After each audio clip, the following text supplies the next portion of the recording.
Jean chapitre 6 verset 19. Après avoir ramé environ 25 ou 30 stades, ils virent Jésus marchant sur la mer et s'approchant de la barque, et ils eurent peur.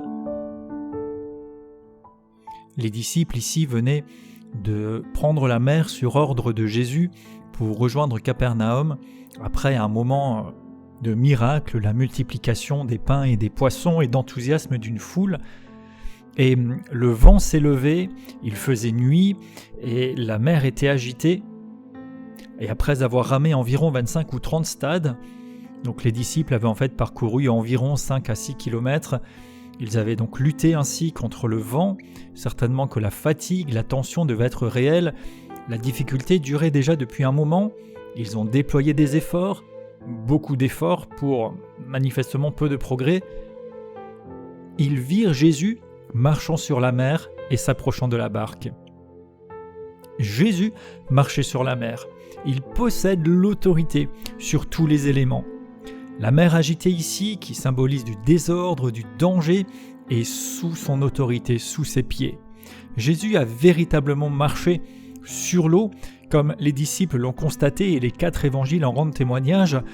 Il n'était pas juste sur le rivage à proximité, mais il venait vers eux ici dans l'eau. Jésus vient à leur rencontre dans cette tempête, alors que les gens avaient voulu le jour même le faire roi sur un environnement terrestre. Il démontre ici qu'il règne au-dessus des choses terrestres, même sur les lois de la nature. Et ils eurent peur.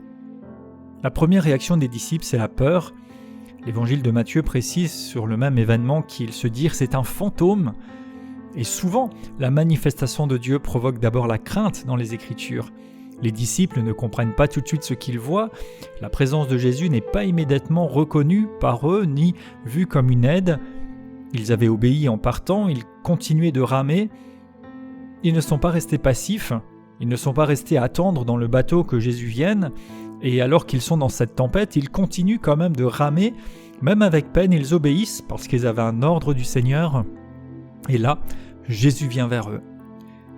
Il s'approche d'eux et il se révèle, il se manifeste.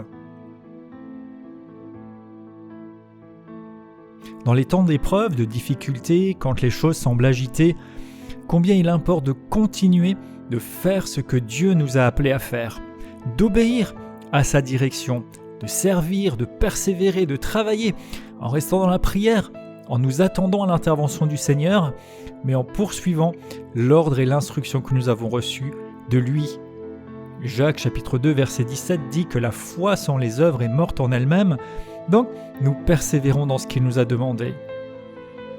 Plusieurs des disciples ici étaient des pêcheurs de métier, ils étaient expérimentés, et pourtant ils sont dans la difficulté sur cet environnement qui pouvait leur être familier. Nous pouvons être aussi parfois comme éprouvés dans ce qui est notre zone de confort, mais cela nous rappelle l'importance de rester dépendants de Jésus en tout. Nous pouvons utiliser nos compétences à bon escient, continuer de faire les bonnes choses, mais en dépendant de lui et en nous attendant à son intervention. Les détresses semblent souvent amplifiées par ce que nous imaginons, par la peur, les craintes, les inquiétudes. Quelles que soient les tempêtes, les vagues, le vent qui souffle, quoi qu'il arrive, nous pouvons garder notre confiance sur le Seigneur, compter sur lui, avoir un regard de foi, car nous savons qu'il vient. Comme il est venu vers ses disciples au milieu de la tempête, rien ne peut empêcher Jésus de s'approcher de vous, rien ne peut l'empêcher d'intervenir. Parfois, les choses paraissent tellement grandes qu'on se dit « mais est-ce que c'est même pas trop fort, trop dur pour lui ?» Mais Jésus est souverain au-dessus de tout. Et alors que nous le voyons venir, eh bien, nous devrions nous attendre à la paix, à la Parfois, les circonstances font qu'on n'arrive même pas à le reconnaître et qu'on est même effrayé, comme l'étaient les disciples ici, alors qu'il vient se révéler, il vient apporter la paix, il vient répondre. Et Jésus marche sur ce qui effraie, Jésus marche sur ce qui menace. Cette mer agitée, ce vent, ces souffles, Jésus les surmonte et la tempête n'est pas souveraine sur la puissance de Dieu. Oui, il peut y avoir du chaos, du désordre, du souffle, des difficultés, du danger ou quoi que ce soit. Mais Jésus est vainqueur. Il triomphe de toutes choses, il a l'autorité, il a la puissance au-dessus de tout. Au milieu de l'environnement le plus sombre, le plus agité, Jésus vient à votre rencontre. Il transcende, il transforme, il renverse. Il n'y a rien qui soit trop difficile pour lui. Jérémie 32, 27. Rien ne peut nous séparer de l'amour de Dieu manifesté en Jésus-Christ. Romains 8, 38. Toute chose concourt au bien de ceux qui aiment Dieu. Romains 8, 28. Donc, Dieu peut se manifester parfois de façon inattendue ou inhabituelle, et nous pouvons aussi, comme les disciples, avoir peur ou ne pas comprendre ou même douter, ne pas tout de suite le reconnaître. Mais comme Paul le prie dans Éphésiens 1, 17, que le Dieu de notre Seigneur Jésus-Christ vous donne un esprit de sagesse et de révélation dans sa connaissance, qu'il illumine les yeux de votre cœur, eh bien nous pouvons lui demander de nous aider à discerner, à le reconnaître dans son œuvre, à avoir le regard de la foi sur les circonstances, à nous attendre à lui. Et par extension encore, nous ne devrions pas être surpris par le retour de Jésus lorsqu'il viendra vers nous et que ses promesses s'accompliront. Nous continuons de nous attendre à lui, quoi que nous voyons autour de nous. Rien ne fera passer ou ne renversera les promesses de Dieu. Rien n'annulera sa parole et la parole de sa puissance. Nous gardons les yeux sur lui, qui est l'auteur et le consommateur de la foi. Hébreux 12, 1. Croyez-vous que Jésus vient vers vous ? Sur quelle mer, quel vent, quelle nuit vous trouvez-vous ? De quoi avez-vous peut-être peur ? Croyez-vous que Jésus peut avoir autorité sur toute chose ? Choisissez-vous de lui faire confiance ?